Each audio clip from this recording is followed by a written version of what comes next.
On poursuit donc comment gérer les dégâts quand le personnage va rentrer dans cette zone. Et bien là aussi, hein, c'est ce qu'on a vu au tout début avec les componentes.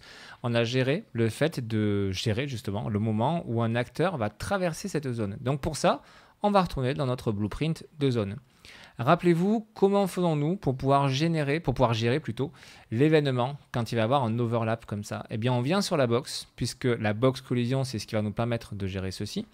Et quand on la sélectionne, soit on fait un clic droit dessus pour rajouter un événement ici, et nous, ce qui nous intéresse, c'est le deuxième, le Add on Component Begin Overlap. Donc, quand on va avoir un acteur qui va commencer à traverser cette zone, ou deuxième possibilité, qui ça revient exactement à la même chose, on sélectionne donc notre box et dans la colonne de droite, tout en bas dans l'onglet Details, nous avons donc tous les événements ici et si je déplie, on a donc la même chose, hein, on component begin overlap. D'ailleurs, je vais cliquer là-dessus sur le plus, ça va m'emmener dans notre onglet Event Graph et directement en nous posant donc le node de cet event, de cet événement, quand il va y avoir un acteur qui va rentrer dans cette zone.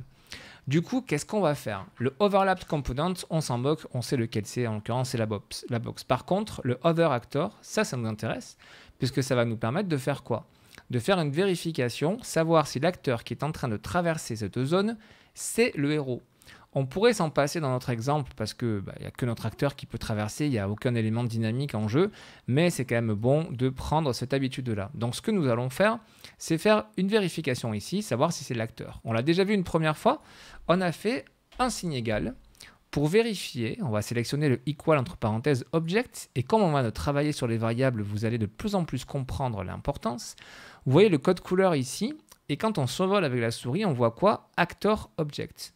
C'est-à-dire qu'ici, on sait qu'on va travailler, alors c'est très large, hein, mais sur la classe acteur. Comme on l'a vu, la classe acteur, ça concerne absolument quasiment tous les objets qui vont constituer notre niveau, qui seront dynamiques. Mais c'est une première qu'on est en premier lien entre ce qu'on a vu sur les variables et justement ce code couleur qu'on va retrouver dans les événements et dans nos fonctions. Cette égalité, elle doit se faire avec quoi? On avait déjà utilisé une fonction que je vous rappelle ici. Donc on peut partir de cette fonction, tout comme on peut le taper en faisant clic droit tout simplement. Et on va ici rechercher la fonction qui nous permet de récupérer le personnage qui est joué par le joueur, puisqu'il y a une fonction d'Unreal qui existe, on ne peut pas le deviner, mais à force de l'utiliser, vous vous en rappellerez. Ça s'appelle getPlayerCharacter. Tout simplement, c'est ici, getPlayerCharacter, donc récupérer le personnage du joueur. Il nous reste à faire quoi? Bien, à relier ceci ici. Cette égalité, elle nous retourne quoi, cet opérateur pardon. Il nous retourne un booléen. On le reconnaît avec le code couleur rouge. Là aussi, petit à petit, vous allez vraiment vous y faire. Le code couleur rouge, le booléen, ça nous retourne vrai ou faux. Et pour gérer justement ceci, on va venir positionner ce qu'on appelle un branch. On le voit ici, c'est en flow control. Et à la fin de ce cours, je vous ai justement mis une vidéo pour chacun des flow control. N'hésitez pas à les regarder pour vous donner une idée de tout ce que l'on peut faire avec. C'est très important. Donc, je relie bien entendu mon pin d'exécution avec le branch. Et donc, à ce stade, si je lis, quand on a un acteur qui va traverser cette zone, donc la box collision que nous avons mise ici, on va vérifier si cet acteur qui traverse correspond au joueur, au personnage qui est joué par le joueur. Hop là, si c'est égal, si c'est vrai, alors à ce moment-là, on va faire quelque chose. Si c'est faux, ben, en l'occurrence, on ne va rien faire. On ne va pas enlever de la vie à notre pauvre personnage et s'il n'a rien fait. Donc nous, on va aller là et maintenant, on va regarder quelque chose que vous n'avez pas encore vu. Qu'est-ce qu'on souhaite faire? À ce stade, nous, on souhaite dire, eh ben, hop, je vais dans le blueprint de mon personnage et on souhaite exécuter cette fonction que l'on a créée tout à l'heure qui s'appelle gestion vie. Et on souhaite justement dire, ok, cette zone, elle va lui enlever 50 points de vie. Donc moi, je veux de façon dynamique exécuter cette fonction gestion vie pour lui enlever 50 points de vie. Sauf que, regardez, si je vais dans mon blueprint de zone, je fais un clic droit et je tape gestion vie, il n'apparaît strictement rien du tout. Et pour cause, c'est normal.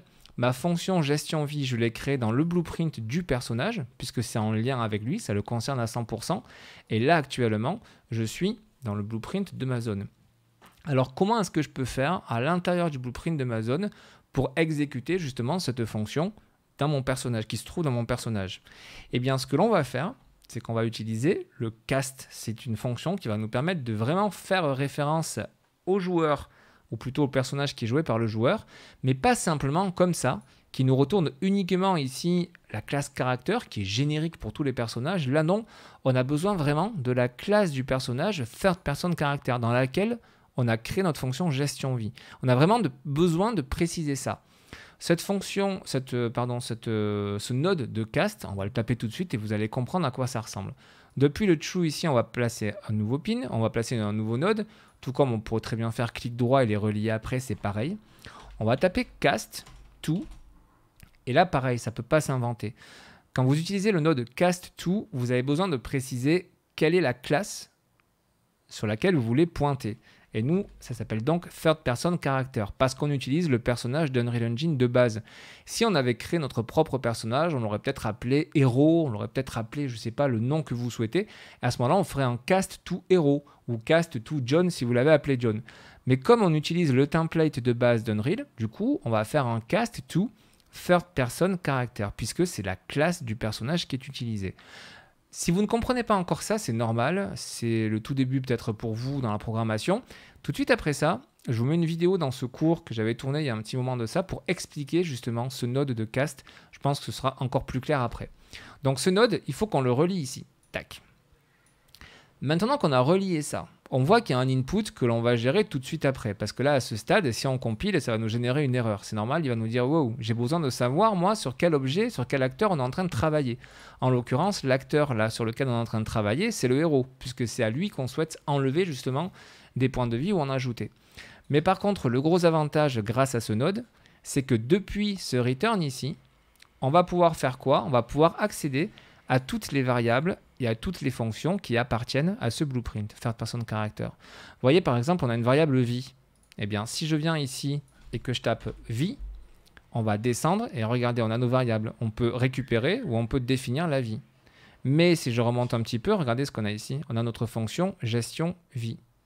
Ce qui veut dire que maintenant, on peut exécuter cette fonction gestion vie qui pourtant à la base se trouve dans le blueprint de notre personnage. On le peut grâce à quoi? On le peut grâce à ce node de cast qui nous permet vraiment de préciser à Unreal la classe sur laquelle on souhaite travailler, donc le blueprint, ça revient à la même chose. Et donc, en lui précisant ça, Unreal, maintenant, il sait, ok, il ouvre le fichier third person et il connaît toutes les variables qui sont dedans, il connaît les fonctions qui sont dedans. Et du coup, là, on peut les appeler, elles apparaissent bien, on peut les exécuter. Donc, première chose quand même qu'il faut débugger, entre guillemets, c'est cette erreur. Effectivement, ici, il nous faut préciser l'objet auprès duquel on souhaite vérifier justement s'il appartient à cette classe. Et en fait, cet objet, c'est tout simple, c'est le personnage tout simplement qui est joué par le joueur. Donc, cet objet, il est où? Eh bien, on l'a ici, le getPlayerCharacter, on peut le relier là. On peut également prendre l'acteur qui est ici et le relier ici, de façon à, parce que ça revient aux mêmes choses, ça revient au même au final, le getPlayerCharacter, s'il est égal à ça, on peut soit relier directement ce node à l'object, soit on peut relier ça à l'object. Et ça va nous permettre justement de dire, ok, le playerCharacter, je compile pour qu'il n'y ait plus l'erreur, le playerCharacter que je relie ici, tu fais un case dessus. Donc en gros, on demande à Unreal de vérifier si l'objet qu'on passe là, il a bien pour classe third person character. Si c'est le cas, il n'y a pas marqué true ici ou le cast réussi, successful. Mais en fait, ça y est, enfin c'est pas écrit, mais c'est sous-entendu. À ce moment-là, c'est exécuté. Et si jamais l'objet qu'on passait ici n'était pas le personnage, imaginez qu'il y a un ballon de foot qui traverse la zone, par exemple. Eh bien, on aurait ici comme acteur ballon de foot.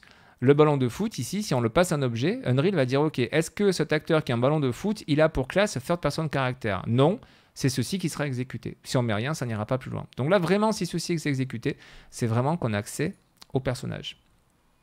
Il nous reste à faire quoi ici? Il nous reste à mettre de façon dynamique les points, justement, de vie qu'on souhaite ajouter ou soustraire. Et comme on est dans le blueprint de la zone, c'est tout simple. On a ici notre variable point. On la prend. Et on peut directement, si on le souhaite même, la relier comme ceci. Automatiquement, ça va faire un get. Et ça va, de façon dynamique, renseigner cette valeur. Le fait de passer comme ça de façon dynamique, ça veut dire qu'en temps réel dans le jeu, quand on va traverser cette zone, la première, ça va enlever 50 points, ça va récupérer cette valeur. Si on passe sur la deuxième, ça va ajouter 10 points. Et si on passe sur la troisième, ça ajoutera 25 points. Tout ceci de façon dynamique, grâce au fait qu'on passe par cette variable. J'ai pas fini, mais c'est quasiment terminé. Et d'ailleurs, ça va vous simplifier la vie. Vous voyez ce que j'ai fait ici? En fait, on peut s'en passer grâce au cast. C'est-à-dire que là, on faisait une vérification, savoir si l'acteur qui traverse est égal au joueur, donc au personnage qui est joué par le joueur. Si c'est le cas, alors, et là, j'ai fait un cast pour pouvoir récupérer les fonctions. En fait, ce cast, On peut, alors il ne faut pas l'utiliser à tout bout de champ pour ça, mais on peut très bien l'utiliser pour faire cette vérification. C'est-à-dire qu'on peut supprimer tout ça, le branch, l'égalité et le getPlayerCharacter. Je rapproche ce node-là. Et on peut très bien faire ça. Le pin d'exécution, il fait directement le cast. Et le other actor, donc l'acteur qui est en train de traverser la zone, on le relie ici à l'object. Et du coup, notre fonction ici de cast, notre node de cast, il nous permet à la volée, et d'une, de faire la vérification, savoir si l'acteur qui traverse actuellement est bien de classe, donc en l'occurrence la classe de notre héros. Donc si c'est le cas, on exécute la gestion vie, et si ce n'est pas le cas, on ne fait rien. Donc vous voyez, on peut même à la volée supprimer le branch et compagnie qu'on avait posé précédemment. On va compiler, et il nous reste quand même à tester le code que nous venons de faire. Donc on va traverser les zones, et on va voir si effectivement ça influe sur la vie du personnage. C'est parti, j'appuie sur F11 pour passer en plein écran, et on va traverser notre première zone. Bim, on voit que nos points de vie sont passés à 50. Si je ressors et que je rentre dedans, ça va passer à 0. Je ne vais pas mourir, puisqu'on n'a pas géré la mort. Pour l'instant, comme je vous le disais, on a une variable vie. Cette variable vie, on lui met la valeur qu'on veut. Mais Unreal, il s'en fout de savoir si le personnage est mort ou pas. Pour lui, ça n'existe pas. Donc là, on a 0. Si je passe dans celle-ci, je prends 10 points. Si je passe dans celle-ci, j'ai pris 25 points. Donc ça m'amène à 35. Et ainsi de suite. Vous l'avez compris, on peut s'amuser à passer dans chacune des boxes. Et c'est comme ça que notre vie, donc notre variable vie en tout cas, va pouvoir prendre des valeurs différentes en temps réel et se mettre à jour à chaque fois qu'on va traverser donc ces boxes. Voilà à quoi ça ressemble. Comme je vous le disais, je mets donc suite à cette vidéo-là une vidéo qui va vous parler de ce node cast2 pour que vous puissiez bien le comprendre. Et ensuite, je vous mets donc toute la liste des vidéos par rapport à ce qu'on appelle les flow control qui vont nous permettre justement de pouvoir mieux faire nos algorithmes, gérer les situations, vrai ou faux, est-ce qu'on met des délais, etc. Vous allez voir, c'est plutôt pas mal. Vous êtes donc, en tout cas, une fois que vous aurez regardé tout ça, vous serez arrivé à la fin de la vidéo. Donc, je vous fais une vidéo plutôt de fin de cours. Et comme ça, je vous introduirai à ce qui va arriver ensuite sur YouTube et sur CréaJV.